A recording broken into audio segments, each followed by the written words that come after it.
Assalamualaikum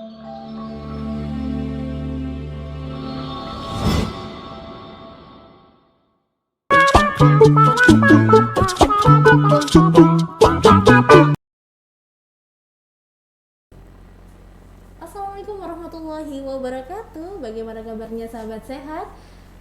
Semoga sahabat sehat senantiasa sehat selalu dimanapun sahabat sehat berada. Melanjutkan obrolan kita pada minggu lalu tentang mengulas seputar mitos dan fakta tentang penyakit kanker yang berkembang di masyarakat.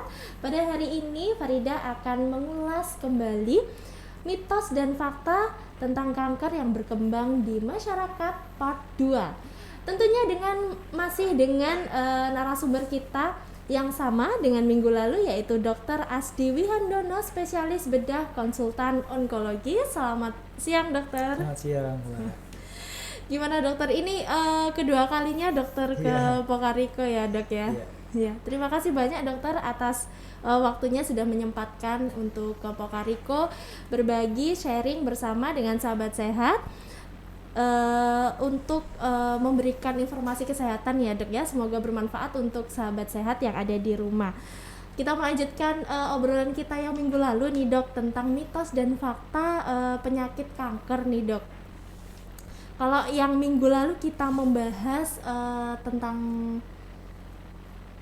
air alkali, kemudian obat herbal, kemudian sama stop gula ya dok ya. Gula. Oke. Nah, untuk minggu ini dokter kita akan membahas mitos dan fakta, masih mitos dan fakta ya dok. Cuman ini ada materi yang lain, mitos dan fakta. Biopsi bisa menyebarkan sel kanker. Mitos atau fakta nih dok? Ya, ini separuh-separuh sebetulnya, tapi memang lebih ke arah mitos. Jadi sel kanker itu sangat rentan dengan yang namanya radang atau inflamasi. Tiap kali kita melakukan tindakan ke daerah-daerah yang di sekitar kanker atau di kankernya itu sendiri, itu pasti kita akan membuat manipulasi yang akan berujung pada radang atau inflamasi. Nah, salah satunya memang yaitu tindakan biopsi. Ya, biopsi itu kan ada beberapa macam. Ada yang pakai jarum, ada yang biopsi dengan tindakan operasi. Ya. Memang yang ditakutkan orang paling sering adalah yang dengan jarum itu, dimana kita tusukkan jarum menuju ke daerah tumor atau kanker yang kita curigai itu, kemudian kita ambil sampelnya. Nah, memang sedikit banyak akan menimbulkan inflamasi pada daerah itu gitu. Tapi seberapa besar sih?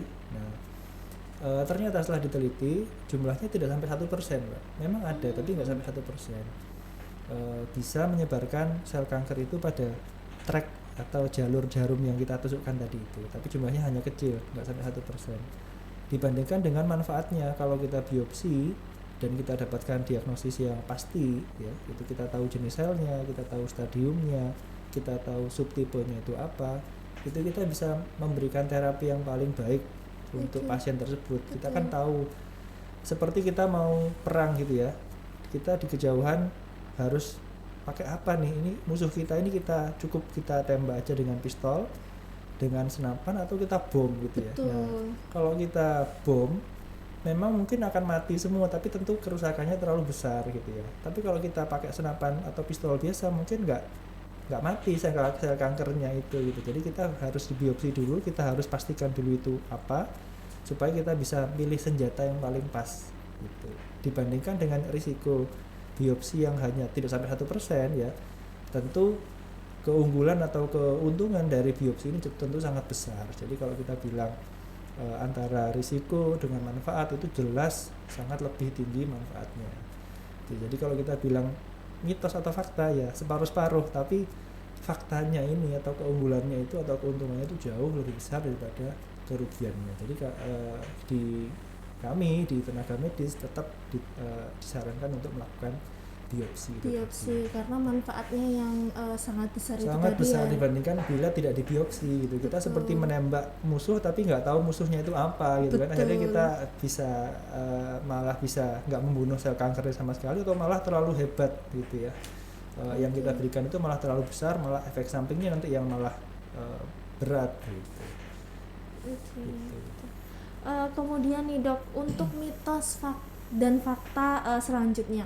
Ya. Apakah mitos dan fakta pemanis, kemudian pewarna dan MSG bisa menyebabkan kanker, Dok?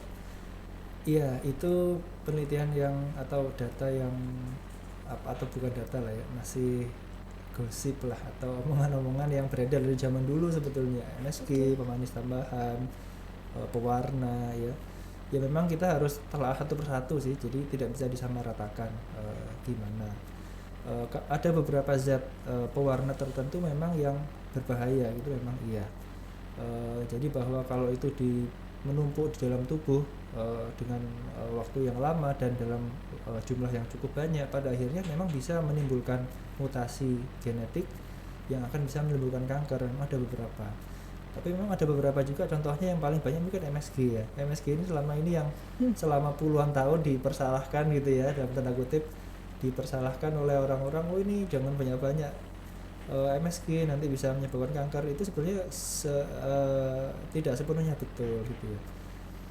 Ternyata sejarahnya dulu tuh MSG itu ditemukan pada penyakit yang namanya Chinese Restaurant Syndrome gitulah ya. Dan disinyalir bahwa yang menyebabkan itu adalah MSG. Tapi kesini ternyata MSG itu ya asalkan penggunaannya tepat ya, itu sebenarnya nggak ada masalah sebetulnya. Memang dia hanya bersifat sebagai penyedap rasa gitu ya, yang membuat rasa makanan itu lebih enak, dan ternyata tidak langsung membuat menjadi kanker gitu, asalkan penggunaannya di dalam jumlah yang wajar gitu ya, nggak masalah gitu sebetulnya. Jadi kita harus telah satu-satu.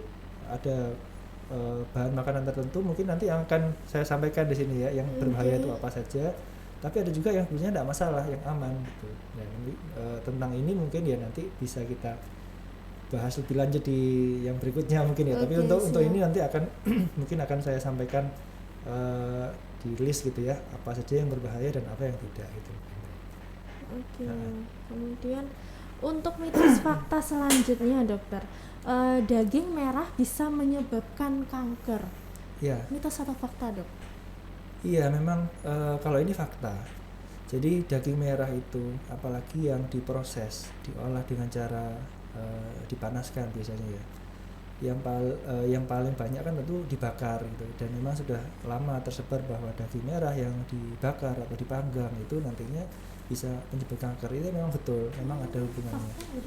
Jadi daging merah terutama kalau diproses, dibakar atau dipanggang itu nanti akan menghasilkan zat yang namanya hidrokarbon dan nitrosamin.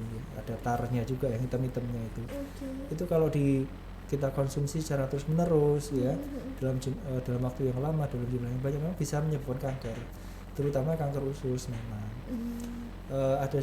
Bagaimana dengan misalnya direbus, kemudian digoreng gitu ya, tetap ada risikonya, tetap ada. Jadi apapun metode pemanasannya, baik itu dibakar, dipanggang, direbus, digoreng, itu tetap ada risikonya. Tapi memang ya risiko yang paling tinggi adalah kalau dibakar atau dipanggang, yang sampai hitam-hitam itu kayak sate apa itu, memang akan bisa menimbulkan kanker lebih tinggi daripada dipanggang atau daripada direbus atau misalnya digoreng gitu ya. Nah, tapi kan kita tentu harus sadar juga bahwa faktor risiko kanker itu kan banyak. Betul. Masa terus kita tiap hari makannya daging merah panggang terus kan juga enggak. Iya, kita juga pasti ada variasinya kan, dan betul. Di luar itu juga ada faktor genetik, ada faktor lingkungan, ada faktor gaya hidup kita, olahraga, kemudian istirahat bagaimana. Nah, itu tentunya semuanya menyumbang terhadap kejadian kanker kan itu. Jadi memang tentang daging merah memang iya, kalau kita konsumsi dalam jumlah yang banyak waktu yang lama terus menerus tidak bervariasi, itu memang ada peningkatan risiko kanker usus. Tapi kalau dikonsumsi dalam jumlah yang wajar, misalnya kita makan sate nih, sate kan daging merah, sate kambing misalnya ya, dibakar lagi ya, enak rasanya kan. Nah, asalkan itu tidak tiap hari, misalnya cuma seminggu sekali, 2 minggu sekali, nggak masalah. Dan tentunya tetap harus kita imbangi juga dengan konsumsi air putih, sayur buah, serat dan lain-lain gitu. Betul. Jadi tidak serta merta kalau daging merah langsung menyebabkan kanker gitu ya, Dok. Karena dilihat dari sisi lain juga sebenarnya daging merah itu banyak manfaatnya. Betul, ya, Dok ya. Iya, itu kan sebagai sumber energi, sumber protein, proteinnya sumber kan tinggi, lemak, betul. Ya. Okay. Kemudian kita beralih ke mitos fakta yang selanjutnya, Dok. Ya. Apakah benar ikan, ayam yang dibakar bisa menyebabkan kanker, Dok? Kalau tadi kan daging merah. Nah, Daging kalau merah. ikan sama ayam ini kan bukan daging merah, Dok. Kalau dibakar gimana, Dok? Iya, sebetulnya lebih tidak berbahaya memang daripada yang daging merah. Daging merah itu kan yang biasanya disebutkan adalah di hewan yang berkaki 4 ya. Kambing, sapi itu biasanya daging merah gitu kan. Betul. Kalau yang ikan, ayam itu kan biasanya dagingnya putih. Bagaimana dengan itu? Kalau dibakar, dipanggang juga bisa berbahaya juga kalau dalam waktu yang lama gitu. Memang tapi banyak penelitian yang banyak adalah yang daging merah itu. Oke, tapi ya jangan terus makan tiap hari makan sama dengan yang tadi daging merah kan kita tidak terus tiap hari makan Betul.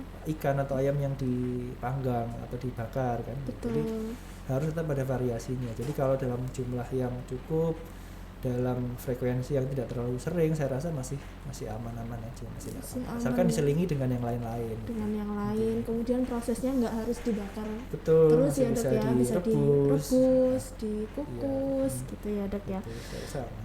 Oke, kita sering mendengar, Dokter, banyak buah yang mengandung antioksidan tinggi itu bisa menyebabkan bisa mengurangi resiko Iya. terkena kanker. Iya. Iya, itu mitos atau fakta, Dok? Betul, itu fakta memang. Fakta. Jadi ya? gini, jadi kita makan buah, makan sayur, Betul. itu efeknya ada multiple, ada banyak gitu ya.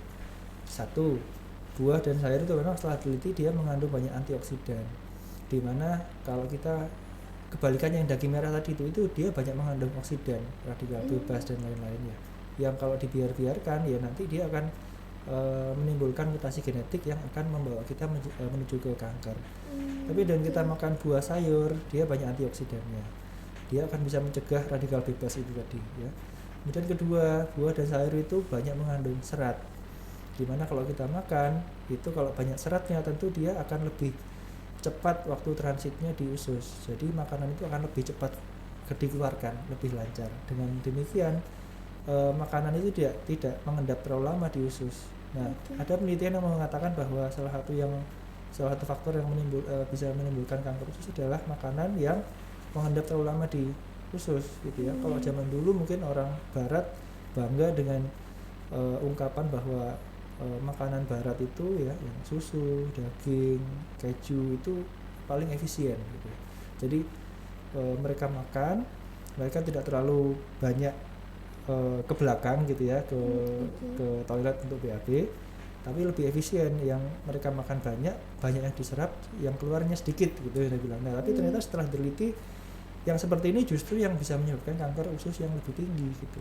Nah, justru memang usus ini harusnya memang makanan jangan terlalu lama mampir gitu ya. Dengan adanya diet yang tinggi serat ya, buah sayur itu lebih cepat juga dikeluarkan, akhirnya risiko untuk timbul kanker usus berarti lebih rendah gitu. Dan lagi dengan mampirnya makanan atau lewatnya makanan di usus yang tidak terlalu lama ini juga bisa menyebabkan absorpsi glukosa dari makanan itu tidak terlalu tinggi. Jadi kita juga bisa mencegah pada akhirnya bisa mencegah diabetes mellitus dan penyakit sistemik lainnya. Jadi ada 3 manfaat sebetulnya. 1, antioksidannya. 2, kita menghindari waktu lewat yang terlalu lama di usus. Kemudian ketiga, kita juga bisa menghindari diabetes mellitus dan penyakit metabolik lainnya gitu. Dengan kita memakan buah dan sayur. Buah dan sayur itu tadi ya, Dok ya. Jadi sehat memang ya, Dok ya. Nah, ini beredar di masyarakat, Dokter, banyak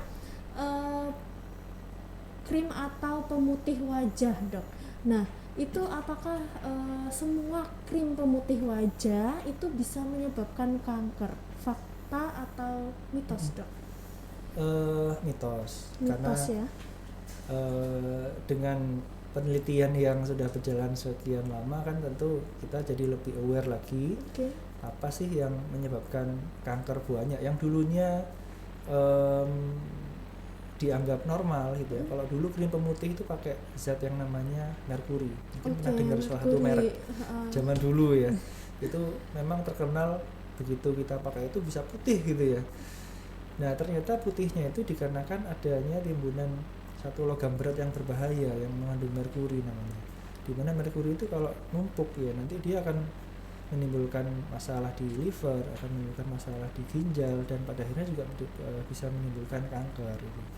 Nah sejak tahun saya lupa sejak tahun berapa, semua kosmetik, semua obat-obatan yang mengandung merkuri sudah dilarang. Jadi sekarang yang beredar sudah relatif sudah lebih aman ya, lebih tidak berbahaya gitu. Dan krim pemutih yang ada yang saya mungkin kurang paham, yang lebih paham mungkin dokter kulit ya. Tapi setahu saya krim pemutih itu mengandung retinol, mengandung niacinamide dan lain-lain itu yang lebih aman kalau sekarang. Tidak seperti dulu yang mengandung zat-zat yang aneh-aneh itu. Jadi kalau menurut saya pemutih yang sekarang ya itu sudah insya Allah lebih aman daripada yang dulu. Lebih aman ya dok ya, artinya ya tidak menyebabkan kanker gitu ya dok ya? Kalau berbeda dengan yang dulu. Betul. Itu ya, mungkin Mbak Fadila juga tahu dulu ya.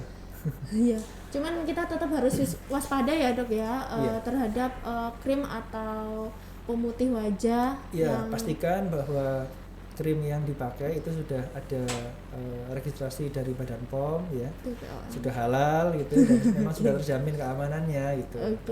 Jadi nggak boleh yang abal-abal gitu ya dok ya. Iya, betul. Kemudian ini yang terakhir dokter. Iya. Penggunaan bra bisa menyebabkan kanker, mitos atau fakta dok untuk perempuan? Ada beberapa kabar-kabar yang beredar juga. Sudah cukup lama juga terkait dengan bra. Betul. Bra itu ada yang dibilang kalau branya warna hitam itu bisa menyebabkan kanker. Ada yang bilang kalau branya itu berkawat ya, itu juga bisa menyebabkan kanker gitu ya. Nah, itu sebenarnya itu mitos semua. Mitos semua. Jadi nggak betul bahwa penggunaan bra itu bisa menyebabkan kanker. Yang ditakutkan adalah dengan adanya warna yang hitam tadi itu katanya ini zat pewarnanya bisa masuk diserap oleh oleh payudara, kemudian bisa menyebabkan kanker di situ gitu ya. Kemudian kedua dengan adanya kawat itu dia bisa menimbulkan luka atau memberikan seperti tekanan yang berlebihan pada payudara dan jangka waktu yang lama bisa menimbulkan kanker payudara. Itu ya itu nggak betul sih, itu mitos juga ya. Ya jadi dengan penggunaan bra memang ya kita tentunya harus menggunakan yang ukurannya tepat, yang nyaman supaya tidak ada luka gitu ya. Kalau memang nggak nyaman kemudian mungkin terlalu ketat, ukurannya nggak pas, mungkin bisa menimbulkan luka yang kalau memang dibiarkan ya jadi kanker ya iya. Tapi kalau kita pakai bra itu dengan ukuran yang pas, kemudian yang nyaman, walaupun ada kawatnya, walaupun warnanya hitam, itu tidak ada masalah dengan itu. Tidak ada masalah ya dok. Tidak ada masalah, itu hanya mitos saja. Itu hanya mitos saja. Ya, demikian informasi kesehatan yang disampaikan oleh Rumah Sakit Siti Khadijah Sepanjang. Semoga bermanfaat untuk sahabat sehat yang ada di rumah, dan tentunya informasi kesehatan ini bisa share atau dibagikan ke orang-orang terdekat, orang-orang terkasih yang sahabat sehat kira bisa bermanfaat juga. Terima kasih banyak Dr. Asdi atas waktunya dan ilmunya. Ini part kedua ini luar biasa ya dok. Yang minggu lalu itu juga kita bagikan informasi kesehatan, dan untuk yang hari ini kita bagikan informasi kesehatan seputar mitos dan fakta tentang kanker. Semoga masyarakat atau sahabat sehat yang ada di rumah bisa semakin membuka wawasannya tentang penyakit kanker ini. Nah, itu tadi materi yang bisa kita sampaikan ya dok ya.